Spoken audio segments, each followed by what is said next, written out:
함께 말씀 보시겠습니다. 베드로전서 3장 18절부터 22절까지 말씀 함께 읽고 말씀 나누도록 하겠습니다. 베드로전서 3장 18절부터 22절까지고 제가 한 절 여러분이 한 절 마지막 절 함께 읽는 방식으로 교독하도록 하겠습니다. 제가 먼저 읽겠습니다. 그리스도께서 단번에 죄를 위하여 죽으사 의인으로서 불의한 자를 대신하셨으니 이는 우리를 하나님 앞으로 인도하려 하심이라. 육체로는 죽임을 당하시고 영으로는 살리심을 받으셨으니 그들은 전에 노아의 날 방주를 준비할 동안 하나님이 오래 참고 기다리실 때에 복종하지 아니하던 자들이라. 방주에서 물로 말미암아 구원을 얻은 자는 몇 명뿐이니 겨우 8명이라.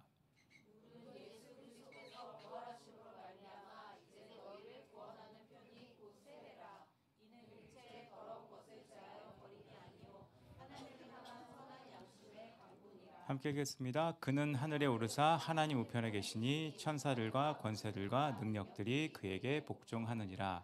아멘. 타락한 인간 또 모든 사람에게 두 가지 가능성이 있는 것 같습니다. 그 두 가지 가능성은 하나는 하나님의 형상으로 선한 사람의 삶을 살 수 있을 것이고, 또 하나는 사단의 형상을 가진 악한 사람이 될 수 있다는 가능성이 타락한 이후의 인간에게 만들어졌습니다. 존경받고 사랑받는 훌륭한 사람이 될 수도 있고, 짐승만도 못한 사람이라는 비인격의 소유자도 될 수 있습니다. 다시 말하면 사람은 동물 이상의 존재가 될 수 있는 가능성이 있지만 동물보다 못한 존재가 될 수 있는 가능성도 있습니다. 행복한 사람도 될 수 있고 불행한 사람도 될 수 있습니다. 이런 두 가지 가능성은 인간이 타락한 이후에 하나님의 형상으로 만들어졌음에도 불구하고 이 두 가지 가능성으로 사람의 삶이 나눠지게 됐다는 겁니다. 이 두 가지의 가능성에 결정적인 역할을 하는 것이 오늘 본문에 나와 있는데, 그것이 선한 양심이라고 하는 겁니다. 이 선한 양심은 성경의 마음이라고도 설명하고 다양한 단어로 설명되어 있는 것인데, 오늘 그거를 좀 생각해 봤으면 좋겠습니다. 잠언 4장 23절을 보면 무릇 지킬 만한 것보다 네 마음을 지키라, 생명의 근원이 이에 남이니라 라고 말씀이 기록되어 있습니다. 그러니까 모든 사람의 삶의 원동력과 근원이 이 마음에 있는데, 특히 이 마음을 아까 선한 양심으로 대비하면 선한 양심에 모든 사람의 삶의 원동력과 근원이 있다는 겁니다. 사람의 생각이 어떠하냐에 따라 그 삶과 인생의 결정이 일어나고 그 인생의 방향이 선택된다는 것이 성경의 말씀입니다. 그래서 우리 마음의 상태가 굉장히 중요합니다. 그 마부가 말을 채찍질하면 말이 달리죠. 우리 같은 경우는 운전할 때 핸들을 어디로 돌리냐에 따라 차가 가는 방향이 달라지는 것처럼, 선한 양심이 우리의 생각을 주관하고 우리의 육체를 주관할 때 우리는 하나님이 원하시는 선한 양심을 가진 선한 사람이 될 수 있다는 겁니다. 우리가 뉴스를 통해 보는 수많은 현대인들의 모습 중에 하나가 양심이 없는 것처럼 보이는 사람들이 굉장히 많이 있죠. 그 화인 맞은 양심이라는 표현을 쓰는데, 양심에 화인이 맞아서 저게 말이 되나? 저렇게 행동하는 게 이치에 맞나?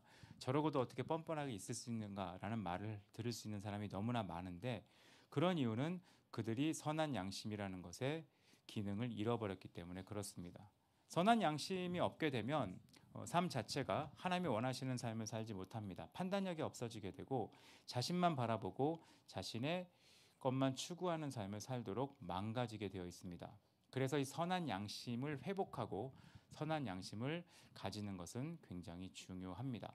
아무리 위대한 자질을 갖고 있다 하더라도, 능력이 있다 하더라도, 지금 뉴스에 있잖아요. 자질과 능력이 있음에도 불구하고 선한 양심의 기능을 잃어버리고 빼앗기면 힘을 발휘할 수 없고 결국 세상의 노예나 정욕의 노예가 되는 것이 인간의 모습이라는 겁니다. 그래서 신앙생활을 선한 양심이라는 것과 연결해서 생각해 보면, 잃어버린 선한 양심을 예수님의 능력으로 되찾고 예수님의 마음을 품고 선한 양심을 지키기 위해 영적 싸움을 하는 것이 신앙생활이라고 할 수 있다는 겁니다.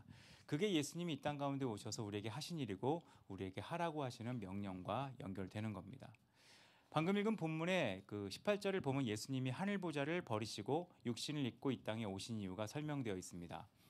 예수님이 이 땅에 오신 가장 큰 이유는 우리를 하나님 앞으로 인도하기 위해서입니다. 예수님이 없다면 우리는 하나님 앞으로 갈 수가 없죠. 그래서 예수님이 아니면 우린 절대로 하나님 앞으로 인도될 수가 없습니다. 왜 그럴까요? 대부분의 사람들이 공부를 많이 하고 연구를 많이 하고 책을 많이 읽고 뭔가 많은 지식을 얻는다 해도 하나님 앞으로 나갈 수 없는 이유는 사람들 안에 기본적으로 선한 양심이 없기 때문에 그렇습니다. 사람들 마음에는 화인 맞은 양심밖에 없기 때문에 그들의 마음으로는 하나님을 찾을 수도 없고 찾아갈 수도 없습니다. 상식적으로 이해해서 하나님을 찾지 않겠는가? 안 찾습니다. 사람은 좀 더 어리석인 방법, 내가 점을 치던 우상을 숭배하던 더 타락한 행동을 하면 했지 하나님을 찾을 수가 없습니다. 그 이유는 화인 맞은 양심 때문에 그렇습니다. 그래서 그 화인 맞은 양심으로 죽을 수밖에 없는 우리를 위해 예수님은 화목제물이 되셨습니다. 그래서 우리의 그 화인 맞은 양심을 선한 양심으로 회복시키는 일, 그리고 그 선한 양심을 가지고 다시 하나님을 향하여 나갈 수 있는 길을 열어주신 게 예수님이 하신 일입니다. 이 선한 양심이 그렇게 중요하다는 겁니다. 구약을 봐도 이 선한 양심을 가진 자만이 하나님 앞에 설 수 있다는 구절이 또 나와 있죠. 시편 24편 3절을 보면 여호와의 산에 오를 자가 누구냐라는 말에 마음이 청결하다라는 말이 기록되어 있습니다. 이 마음의 청결함도 우리는 거꾸로 생각할 수 있어요. 아, 마음이 청결하면 하나님의 산에 오를 수 있구나. 아니요. 하나님의 산에 오를 수 있는 사람은 마음이 청결해야 되는데 이 청결함을 줄 수 있는 유일한 분이 예수 그리스도밖에 없다는 겁니다. 그래서 우리는 이 선한 양심을 회복하고 선한 양심을 갖기 위해 이 선한 양심을 얻기 위한 싸움을 끝없이 해야 된다는 것이죠. 그러면 선한 양심이 뭔지를 잠깐 생각해 볼까요? 그냥 착한 양심, 저 사람은 양심이 좀 좋아. 그게 선한 양심이 아니라 성경에서는 선한 양심에 대한 몇 가지 설명을 하고 있습니다. 첫 번째는 선한 양심은 성령님이 거하실 때만 가능한 마음을 얘기합니다. 그러니까 성령님이 거하지 않고는 우리 마음은 선해질 수가 없습니다. 왜냐하면 우리의 선하다는 것은 상대적이거든요. 그리고 시대적인 선함이 있습니다. 그래서 사람들이 얘기하는 선함은 나름 선한 거지 진짜 선한 것은 아닙니다. 그래서 우리는 세상의 법을 봐도요. 법이 올바름을 추구하지만 넓게 보면 올바르지 않은 것을 법이 우기는 걸 보게 됩니다. 전 이번 주 중에 되게 이해가 안 되는 우리나라 법 시스템 하나를 발견했어요. 알고 있었는데 생각해보니까 더 이해가 안 되는 게 우리나라가 전 세계에서 거의 유일하게 반성문을 쓰면 감형을 해주는 나라입니다. 판사들이 반성문을 좋아하나 봐요. 근데 반성문을 진짜 반성해서 쓸까요? 감형이 되기 때문에 대필도 하거든요. 근데 반성문을 썼다는 이유로 판결이 그렇게 나잖아요. 뭐뭐 하나 반성하고 있고 반성문 가지고 하는 얘기거든요. 반성문은 한글을 알면 쓸 수 있습니다. 근데 그걸 가지고 한다는 것 자체는 사실 전 개인적으로 이해가 되지 않아요. 세상이 추구하는 선함은 이 정도 선함, 그리고 반성문을 쓰는 정도, 감형하기 위해 쓰는 그 정도의 양심이 세상의 양심일 거라고 생각합니다. 그렇기 때문에 성령님이 우리 안에 들어오셔야 우리를 새롭게 할 수 있습니다. 시편 51편에 다윗이 고백한 게 그거거든요. 하나님이여 내 속에 정한 양심을 창조하시고 정한 마음을 창조하시고 내 안에 정직한 영을 새롭게 하여 주시옵소서. 나를 주 앞에서 쫓아내지 마시고 주의 성령을 내게 거두지 마십시오. 이게 시편 51편의 다윗의 고백이었습니다. 내 안에 정한 마음이 생기려면 주님의 성령이 있으셔야 됩니다. 왜냐하면 성령이 떠나시면 주님의 영이 떠나면 내 안에 선한 마음이 생길 수가 없습니다. 악한 마음이 머물러 있다는 것을 다윗은 고백했습니다. 자신이 범죄한 거, 밧세바를 범한 일이 성령 안에 있지 않고 내 마음대로 그냥 했기 때문에 사실 밧세바에 대한 얘기는 여러분 대부분이 아실 수 있는데 밧세바를 범한 이유는 그 당시 다윗은 양심에 거슬릴 일이 하나도 없었습니다. 그 당시 왕이 다 하는 일이었습니다. 어떤 왕도 그렇게 하지 않는 왕이 없었고 그것을 뭐라고 할 때 왕이 미안하다고 할 수는 없는 거였습니다. 왕이잖아요. 왕이 미안하다고 하면 권위가 무너지는 일이었는데 성령이 그 안에 역사하셨을 때 그는 그걸 죄로 고백하고 만약 성령님이 나에게 떠나면 자기는 악한 마음이 계속 있을 거라는 알고 성령이 내게 떠나지 않게 해달라고 간구하는 것이 시편 51편의 고백입니다. 그거를 이제 상한심령이라도 고백을 하죠. 그래서 사람이 마음에 선한 양심이 있게 된다는 것은 노력으로 되지도 않고 교육으로 되지도 않는 것을 다 아실 겁니다. 다 아시잖아요. 교육이 사람을 선하게 하느냐. 모든 사람이 교통법규를 배우나 교통법규는 지키지 않습니다. 그건 당연하죠. 초등학교 아이들이 입학하자마자 배우는 게 횡단보도 건너는 거와 쓰레기 버리는 거지만 정말 화려하게 쓰레기 버리는 애들은 초등학생일 수도 있습니다. 그럼 그 교육은 어디서 배웠을까요? 교육이 사람을 바꾸지 않습니다. 성령이 임해야 그 안에 선한 양심이라는 것이 회복된다는 겁니다. 에스겔서 36장을 보면 26절 27절에 이렇게 말을 합니다.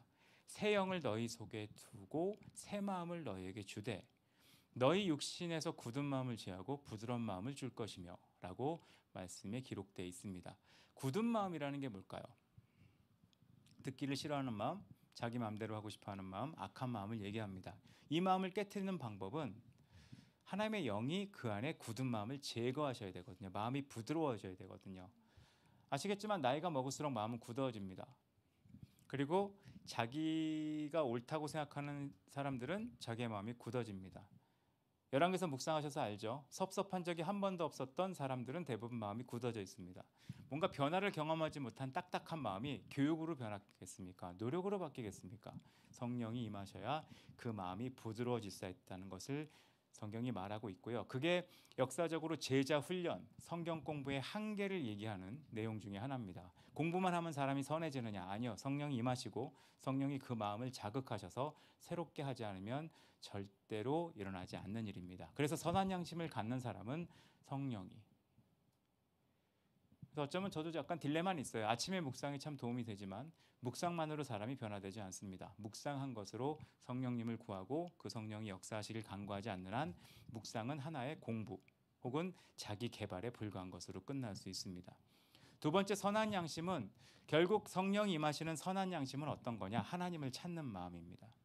어떤 사람이 선한 양심이 있다 그러면 착하게 사는 게 아닙니다. 하나님을 찾게 돼 있습니다. 선한 양심을 가지니까 남을 돕고 양보하고 봉사하고 필요하지만 실제 선한 양심은 하나님을 향하여 찾아가는, 본문 21절에 나와 있죠. 하나님을 향하여 찾아가는 거라는 말을 표현하고 있습니다. 우리가 만약 선한 양심을 갖게 되면 어떤 일이 생기냐? 우리 인생에 어떤 일이 있겠습니까?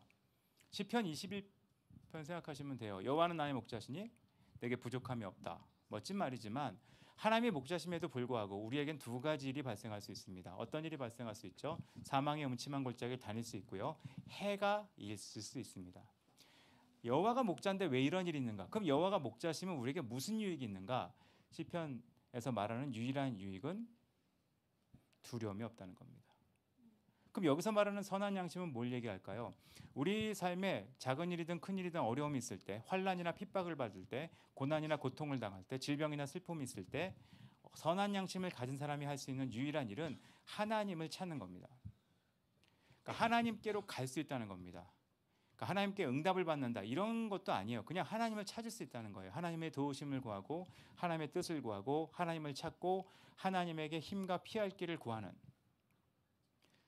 뭔가 해결책을 뛰어넘는 얘기입니다. 왜냐하면 선한 양심은 성령님이 역사하시는 마음이기 때문에 하나님을 찾도록 우리 마음을 움직이신다는 겁니다. 그래서 어떤 사람이 선한 양심이 있냐 없냐를 확인하는 방법은 그가 하나님을 찾고 있느냐예요. 착하다가 아니에요. 우리나라 사람들 착하다를 참 좋아하는데 착하다보다 더 위의 겁니다. 하나님을 찾는 겁니다. 그래서 하나님을 찾게 하는 선한 양심이 있는 사람들은 어떤 일이 있느냐?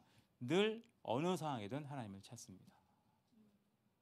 근데 선한 양심이 없는 사람들은 선하죠. 그러나 믿음은 없어집니다. 그러면 어떻게 되느냐? 믿음이 파손되게 됩니다. 무너지게 됩니다. 그래서 그리스도인은 이 선한 양심, 성경에서 말하는 선한 양심을 가질 필요가 있습니다. 그 선한 양심을 가졌던 사람이 베드로입니다. 베드로는 자신의 고백이 있어요. 베드로는 예수님의 제자였습니다.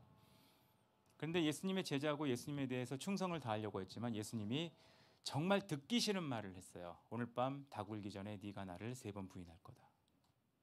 아마 기분이 되게 안 좋았을 것 같아요. 왜냐하면 내가 부인할 거라는 얘기를 하셨고, 그리고 내가 사랑하는 예수님이 고작 나를 이렇게 받는가라는 슬픈 마음이 있었을 것 같아요. 그래서 베드로가 그 다음에 한 말은 내가 죽을지언정 부인하지 않겠습니다라는 충성의 표현이지만 감정적 표현 같아요. 나를 뭐로 보고 이렇게 말씀하시니까 저는 가끔 베드로 묵상할 때 부산 사람을 상상하면서 하거든요. 되게 연결이 잘 돼요. 막 욱해가지고 막 확 사투리 있으면서 하는 거 상상을 합니다. 근데 놀랍게 베드로는 3번 부인합니다. 베드로 말고 제자 하나가 또 사고를 치죠. 가룟 유다는 예수님을 배신합니다. 근데 문제는 가룟 유다가 배신한 걸 본 사람은 별로 없어요. 근데 베드로는 너무나 사람들 앞에서 대놓고 3번이나 모른다고 부인하는 행동을 했습니다. 그리고 마지막엔 저주하면서 모른다고 부인합니다. 근데 가룟 유다와 베드로의 차이가 뭔지 아세요? 가룟 유다도 악하고 세드로도 악한 행동을 했지만 베드로의 양심은 가룟유다하고 달랐습니다.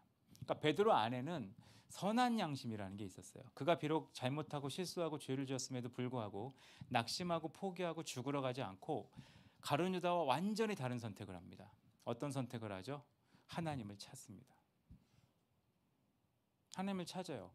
그래서 베드로에게 예수님이 찾아갈 수 있었고 예수님이 그때 만나셔서 사랑에 대한 얘기를 다시 하셨습니다. 베드로가 성령이 주신 그 선한 양심으로 회개하며 하나님을 찾았기 때문에 그는 회복되었고 하나님을 찾을 수 있게 도와준 것이 선한 양심이라고 우리는 알 수 있습니다. 그걸 아는 베드로가 이 베드로서를 쓴 거예요. 아, 하나님을 찾게 하는 선한 양심, 성령이 나에게 주셨구나. 내가 과거에 예수님을 3번 부인했지만 다시 예수님을 만날 수 있게 된 이유는 예수님이 내게 선한 양심을 회복시켰기 때문이라는 고백을 할 수 있었던 겁니다. 이게 선한 양심이라는 겁니다. 그래서 성령이 주신 선한 양심으로 우리는 어디서든지 하나님을 찾는, 하나님을 믿는 사람은 어디서나 성공하는 사람은 아닙니다. 어디에서 무슨 일이 있든 하나님을 찾는 사람이 하나님 안에 선한 양심을 가진 사람입니다. 그 예가 여기 한 명이 더 나오거든요. 그게 노아입니다. 만약 노아같이 사역해야 되면 우리는 다 때려치웠을 겁니다. 왜냐하면 노아는 100년 넘게 방주를 만들었습니다. 그리고 꼴랑 자기 가족만 배 타게 합니다. 나중에 하나님 앞에 항의할 수 있었을 것 같아요. 아니, 우리 가족만 탈 건데 왜 이렇게 크게 만들게 하셨습니까? 그리고 왜 이렇게 오래 만들게 하셨습니까? 저 같으면 따질 것 같아요. 아니, 얘기하시면 미리 미래를 아시는 하나님이 너희 가족만 탈 거라 그러면 아주 쾌적하고 작게 이쁘게 또 가족의 것을 배려해서 공간 활용도 하고 이렇게 만들 거 아니에요. 되게 많이 탈 것처럼 얘기해놓고 꼴랑 8명 타게 한 건데 내가 지금 내 평생을 다 바쳐서 우리 가족이 이거 다 했는데 거기 또 하나 내가 100년 넘게 이 배는 이런 목적이 있다 떠들었는데 아무도 안 탔잖아요. 엘리야급의 낙심이 있었을 것 같아요. 충분하오니 내용을 가두어 달라고 할 만한 상황이었을 거라고 생각을 합니다. 근데 노아는 선한 양심이 있었어요. 그래서 어떻게 했죠? 얼마나 복음 전하기 어려운 때였겠습니까? 이걸 거꾸로 설명하면 그렇게 눈에 보이는 퍼포먼스, 방주를 지었잖아요. 그리고 그 꾸준한 사역, 쉬지 않고 방주를 만들었잖아요. 그리고 메시지의 강렬함, 심판이 있을 거다. 그 강한 메시지를 전했잖아요. 그 열매가 8명밖에 나오지 않는 가장 척박한 시대에 노아는 하나님에게 선한 양심을 가지고 주님을 찾아가는 사람이었다는 겁니다. 성령이 준 양심으로 노아는 멈추지 않았어요. 비록 열매가 없고 방향이 이상한 것 같고 얻어지는 게 없는 것처럼 실속이 없고 반응이 없는 그런 사역을 100년 넘게 쉬지 않고 할 수 있었던 이유는 그에게 하나님이 선한 양심을 주셨기 때문이라고 생각할 수 있다는 겁니다. 그래서 우리가 하나님을 찾아가는 믿음을 지키는 가장 좋은 방법은 노아처럼 꿋꿋하게 있어야 될 자리에 있는 겁니다. 이게 신앙이라고 생각을 해요. 신앙이 어떤 편법을 쓰고 새로운 방법을 쓰고 자극을 받고 뭔가 기발한 것을 찾고 이런 것이 신앙이 아니라 그냥 믿음 가운데 꿋꿋하게 나가는 것, 그것이 실제로 신앙의 모습이라는 겁니다. 디모데전서 1장 9절 19절 말씀을 보면 믿음과 착한 양심을 가지라. 어떤 이들이 양심을 버렸고 그 믿음에 관하여는 파선하였느니라 라고 기록되어 있습니다. 선한 양심을 버리면 파선됩니다. 파선되면 그것은 생명을 잃었다는 말과 같습니다. 이 선한 양심을 갖기 위해 날마다 성령님을 초청하시고 여러분이 신앙이 누가 물어볼 수 있어요. 신앙을 가져서 무슨 유익이 있냐? 유익이 별로 없는 것처럼 보인다 하더라도 내가 신앙으로서 얻는 성과들이 적어 보인다 하더라도 지금 같은 때 전 지금이 굉장히 노아의 방주 때랑 비슷하다고 생각하는 면이 있거든요. 어쩌면 내가 열심히 믿어서 기껏 하는 일은 우리 가정 구원받는 게 없을 수도 있어요. 어쩌면 내가 열심히 사역해도 얻을 수 있는 일은 별거 없을 수 있어요. 내가 지금 이렇게 열심히 하나님 믿어도 어쩌면 다른 사람보다 별거 없는 것처럼 살 수도 있어요. 남들은 다 어디 가고 남들은 다 뭘 누리는데 나는 계속 배만 만들고 살 수도 있어요. 그럼에도 불구하고 하나님을 끝없이 찾는 삶을 사는 것, 그것이 이 땅에 보내진 우리의 하나님의 부르심이라고 생각합니다. 그래서 어제 묵상을 보시면 베드로가 우리에게 더 강한 걸 요구하잖아요. 세상 일로 고난받지 마라. 너희는 하나님을 위해 고난받는 존재인데 너희가 세상 일로 고난받으면 하나님을 위한 고난을 못 받기 때문에 하나님의 영광을 가리게 된다. 세상과 거리를 두고 세상에 너무 집착하지 않고 세상에 신경을 쓰지 않고 선한 양심으로 하나님께 나아가라고 베드로가 우리 가운데 권하고 있는 것을 묵상하시는 분들은 본문에서 묵상하셨을 거라고 생각을 합니다. 지금 우리에게 필요한 것은 선한 양심입니다. 아이들에게도 필요한 것은 선한 양심입니다. 하나님을 찾아가는 마음, 성령이 주신 선한 양심으로 언제나 하나님을 찾고 날마다 깨어서 주님 앞에 나아가고 육신을, 세상을, 죄악을 이기며 하나님의 뜻 가운데 묵묵하게 살아갈 그런 사람들을 성경에서는 성도라고 부릅니다. 그런 성도로 하루하루 살아가시는 여러분 모두 되셨으면 좋겠습니다. 같이 기도하겠습니다. 같이 함께 기도할까요? 우리에게 선한 양심이 있길. 이 양심은 우리 스스로 만들어지지 않습니다. 성령님이 오셔야 하는 것이죠. 어떤 교회의 화려한 프로그램, 어떤 큰 이벤트, 큰 집회로도 이루어지지 않습니다. 아주 짜임새 있는 사역으로도 이루어지지 않습니다. 어디 좋은 공간에 가도 이루어지지 않습니다. 성령이 임하셔야 가능하는데 이 시간 한번 기도하고 싶은 것은 성령 하나님 우리에게 임하여 주시옵소서. 그래서 우리에게 선한 양심이 하나님을 향하여 찾아갈 수 있는 선한 양심이 우리 가운데 있을 수 있게, 이걸 주시기 위해 죽으시고 우리에게 주시기 위해 부활하신 예수님, 우리에게 은혜 주셔서 성령님을 내 안에 보내셔서, 내 안에 이미 계신 성령님 역사하셔서 내 안에 선한 양심이 더욱 일어날 수 있게 역사해 달라고 잠깐 기도하는 시간 갖도록 하겠습니다. 같이 기도하겠습니다.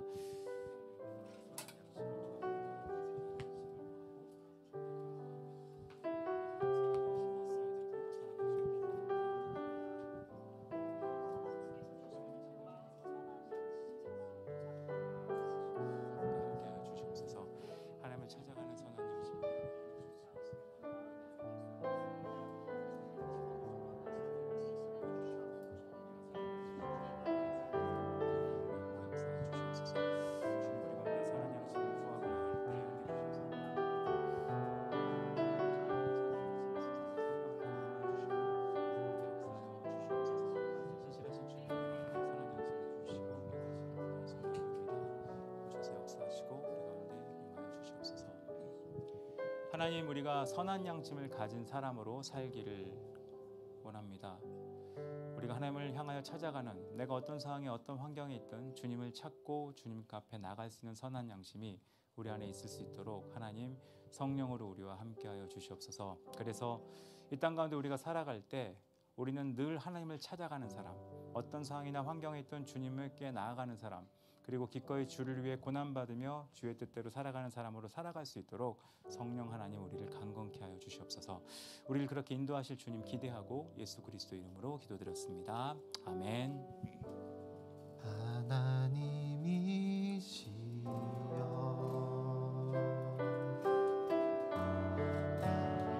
모든 죄를 도말하소서. 주의 자비를 쫓아 내 죄악을 깨끗이 씻기소서. 중심의 진실함을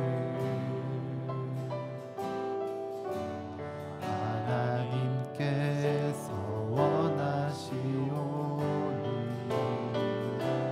우둔한 나의 속에 당신의 지혜를 알게 하소서. 하나님이시여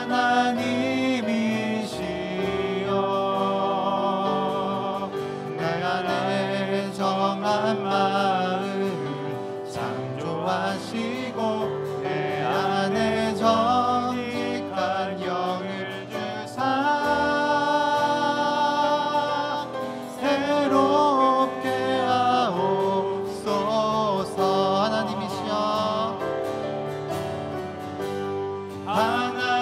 하나님이시여 나를 웃음초로 정결케 하시고 주님의 구원의 즐거움